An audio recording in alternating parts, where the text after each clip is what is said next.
ஆகாஷ்வாணி.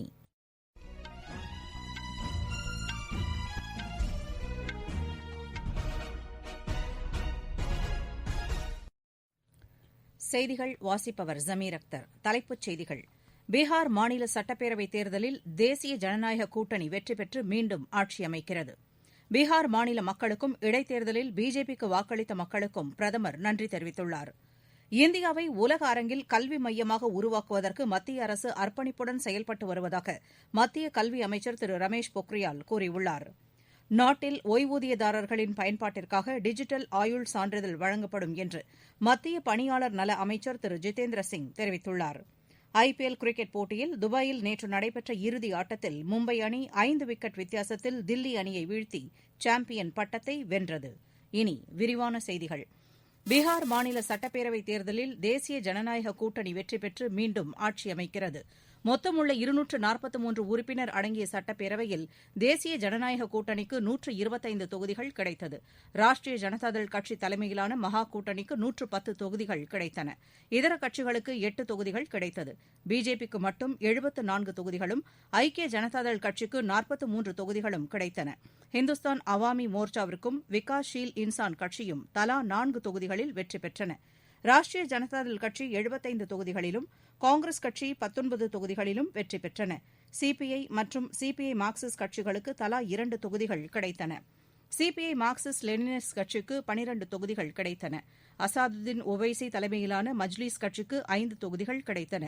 ஐக்கிய ஜனதாதள் கட்சியின் திரு சுனில்குமார் வால்மீகி நகர் நாடாளுமன்ற தொகுதியில் நடைபெற்ற இடைத்தேர்தலில் வெற்றி பெற்றார். ராஷ்டிரிய ஜனதாதள் கட்சித் தலைவர் திரு தேஜஸ்வி யாதவ் வெற்றி பெற்றார்.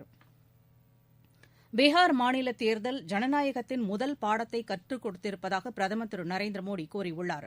தேசிய ஜனநாயக கூட்டணியின் மீது நம்பிக்கை வைத்துள்ள பீகார் மக்களுக்கு பிரதமர் நன்றி தெரிவித்தார். இந்த தேர்தலில் அதிக அளவு வாக்காளர்கள் வாக்களித்ததாக பிரதமர் சுட்டிக்காட்டினார். வளர்ச்சியை முன்னிறுத்தியே மக்கள் வாக்களித்திருப்பதாக அவர் கூறியுள்ளார். 15 வருடங்கள் கடந்துவிட்ட போதிலும் இந்த கூட்டணியின் மீது மக்கள் நம்பிக்கை வைத்திருப்பதாக அவர் தெரிவித்துள்ளார். பிஜேபி கட்சித் தொண்டர்களுக்கும் கூட்டணி கட்சி பிரமுகர்களுக்கும் அவர் நன்றி தெரிவித்தார். வளர்ச்சி மேம்பாடு மற்றும் நல்லாட்சிக்கு பீகார் மாநில மக்கள் வாக்களித்திருப்பதாகவும் அவர்களுக்கு நன்றி தெரிவித்துக் கொள்வதாகவும் மத்திய உள்துறை அமைச்சர் திரு அமித் ஷா கூறியுள்ளார்.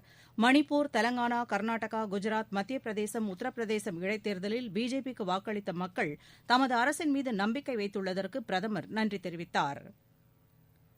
உலகில் உள்ள சூழ்நிலைகளுக்கு ஏற்ப ஷாங்காய் ஒத்துழைப்பு கூட்டமைப்பில் கூடுதல் நாடுகளை உறுப்பினர்களாக சேர்த்துக் கொள்ள வேண்டும் என்று பிரதமர் திரு நரேந்திர மோடி வலியுறுத்தியுள்ளார். ஷாங்காய் ஒத்துழைப்பு கூட்டமைப்பு நாடுகளின் தலைவர்கள் மாநாட்டில் காணொலி காட்சி வாயிலாக கலந்து கொண்டு பேசிய அவர், ஐக்கிய நாடுகள் அமைப்பு தொடங்கி 75 ஆண்டுகள் நிறைவடைந்துள்ள நிலையில் அதன் அடிப்படை நோக்கங்கள் இன்னும் நிறைவேறவில்லை என்றார். கோவிட் தொற்று ஏற்பட்டுள்ள இந்த காலகட்டத்தில் ஐநாவின் செயல்பாடுகளும் அதற்கேற்றாற்போல மாற வேண்டும் என்றார். 2021 ஐநா பாதுகாப்பு சபையில் இந்தியா நிரந்தர உறுப்பினராக பங்கேற்க ஷாங்காய் உறுப்பினர்கள் ஆதரவளிக்க வேண்டும் என்றார். இந்த அமைப்பில் உள்ள கோட்பாடுகளை இந்தியா உறுப்பினர் என்ற நிலையில் நிறைவேற்றி வருவதாக குறிப்பிட்ட அவர், இருதரப்பு உறவுகள் தொடர்பான விவகாரங்களை இந்த அரங்கில் கொண்டு வருவது ஏற்புடையதல்ல என்றார். கோவிட் தொற்று காலத்தில் இந்திய மருந்து உற்பத்தியாளர்கள் 150க்கும் மேற்பட்ட நாடுகளுக்கு அவசிய மருந்து பொருட்களை அனுப்பி வைத்ததாக கூறினார். உலகின் மாபெரும் தடுப்பு மருந்து உற்பத்தியாளராக இந்தியா கோவிட் தொற்றை ஒழிப்பதற்கு உதவும் என்றார். அடுத்த ஆண்டு ஷாங்காய் கூட்டமைப்பு நாடுகளின் தலைவராக பொறுப்பேற்க உள்ள தஜிகிஸ்தான் அதிபர் எமாமொலி ரெஹ்மானுக்கு பிரதமர் வாழ்த்து தெரிவித்தார். நீங்கள் கேட்டுக்கொண்டிருப்பது ஆகாஷ்வாணியின் செய்தி அறிக்கை. கோவிட்-19ற்கு எதிரான போரில் நமக்கான 3 கவசங்கள். முகக்கவசம் அணிவோம், தனிநபர் இடைவெளியை கடைபிடிப்போம், கை மற்றும் முக சுத்தம் பராமரிப்போம்.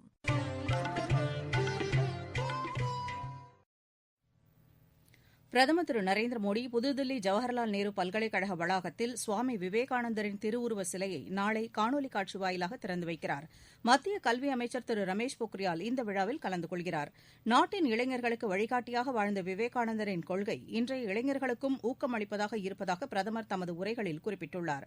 விவேகானந்தர் எப்போதும் நாட்டு நலனை முன்னிறுத்தியே செயல்பட்டதாகவும் சேவை மனப்பான்மை கொண்டவராக விளங்கினார் என்றும் பிரதமர் கூறியுள்ளார். இந்தியாவை உலக அரங்கில் அறியச் செய்த பெருமை அவரையே சாரும் என்று அவர் கூறியுள்ளார். பிரதமர் திரு நரேந்திர மோடி ஒடிஷா மாநிலம் கட்டாக்கில் வருமான வரி மேல்முறையீட்டு தீர்ப்பாய அதிகாரிகளுக்கான அலுவலகம் மற்றும் குடியிருப்பு கட்டிடங்களை இன்று திறந்து வைக்கிறார்.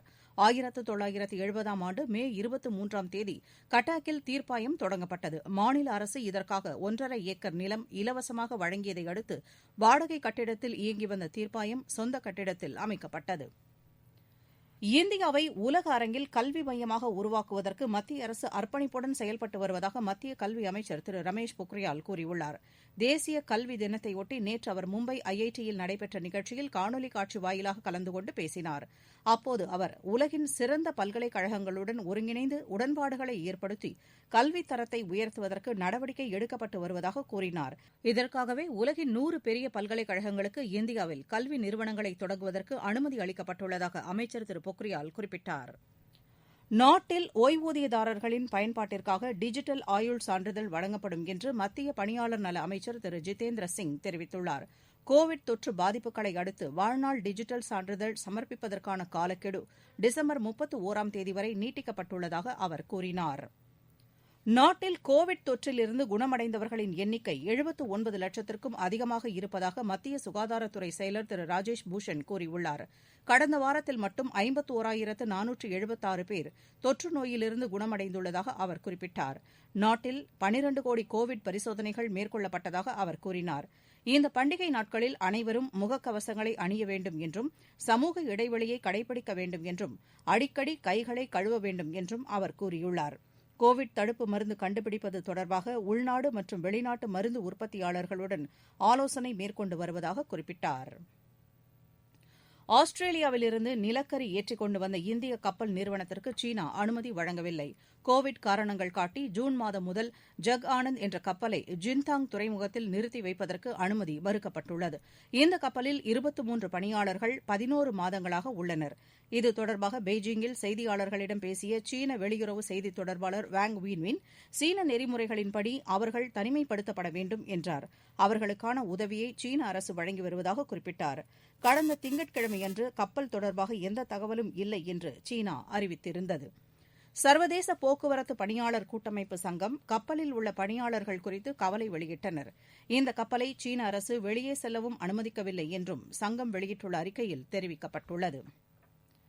அமெரிக்க அதிபராக தேர்ந்தெடுக்கப்பட்டுள்ள திரு ஜோ பைடன் கோவிட் தொற்று கட்டுப்பாட்டு ஆலோசக வாரியத்துடன் ஆலோசனை மேற்கொண்டார். அமெரிக்காவில் தடுப்பு மருந்து வெளியானவுடன் அந்நாட்டில் உள்ள அனைவருக்கும் தடுப்பு மருந்து இலவசமாக வழங்குவதற்கு நடவடிக்கை எடுக்கப்படும் என்றார். திரு பைடனும் அமெரிக்க துணை அதிபராக தேர்ந்தெடுக்கப்பட்டுள்ள திருமதி கமலா ஹாரிஸும் நாட்டின் எதிர்கால திட்டம் தொடர்பான இணையதளத்தை நேற்று தொடங்கி வைத்தனர். பருவநிலை மாற்றம், பொருளாதாரம் மற்றும் நிறவெறியை கட்டுப்படுத்துவது தொடர்பான அம்சங்களும் இதில் இடம்பெற்றுள்ளன. ஐபிஎல் கிரிக்கெட் போட்டியில் துபாயில் நேற்று நடைபெற்ற இறுதி ஆட்டத்தில் மும்பை அணி 5 விக்கெட் வித்தியாசத்தில் தில்லி அணியை வீழ்த்தி சாம்பியன் பட்டத்தை வென்றது. இந்த ஆட்டத்தில் டாஸ் வென்ற தில்லி அணி முதலில் விளையாட தீர்மானித்தது. நிர்ணயிக்கப்பட்ட 20 ஓவரில் 7 விக்கெட் இழப்பிற்கு 156 ரன் எடுத்தது. 157 ரன் எடுத்தால் வெற்றி என்ற நிலையில் களமிறங்கிய மும்பை அணி 19வது ஓவரில் 5 விக்கெட் இழப்பிற்கு 157 ரன் எடுத்து வெற்றி பெற்றது. மீண்டும் தலைப்புச் செய்திகள். பீகார் மாநில சட்டப்பேரவைத் தேர்தலில் தேசிய ஜனநாயக கூட்டணி வெற்றி பெற்று மீண்டும் ஆட்சி அமைக்கிறது. பீகார் மாநில மக்களுக்கும் இடைத்தேர்தலில் பிஜேபிக்கு வாக்களித்த மக்களுக்கும் பிரதமர் நன்றி தெரிவித்துள்ளார். இந்தியாவை உலக அரங்கில் கல்வி மையமாக உருவாக்குவதற்கு மத்திய அரசு அர்ப்பணிப்புடன் செயல்பட்டு வருவதாக மத்திய கல்வி அமைச்சர் திரு ரமேஷ் பொக்ரியால் கூறியுள்ளார். நாட்டில் ஓய்வூதியதாரர்களின் பயன்பாட்டிற்காக டிஜிட்டல் ஆயுள் சான்றிதழ் வழங்கப்படும் என்று மத்திய பணியாளர் நல அமைச்சர் திரு ஜிதேந்திர சிங் தெரிவித்துள்ளார். ஐபிஎல் கிரிக்கெட் போட்டியில் துபாயில் நேற்று நடைபெற்ற இறுதி ஆட்டத்தில் மும்பை அணி 5 விக்கெட் வித்தியாசத்தில் தில்லி அணியை வீழ்த்தி சாம்பியன் பட்டத்தை வென்றது. இத்துடன் இந்த செய்தி அறிக்கை நிறைவு பெற்றது.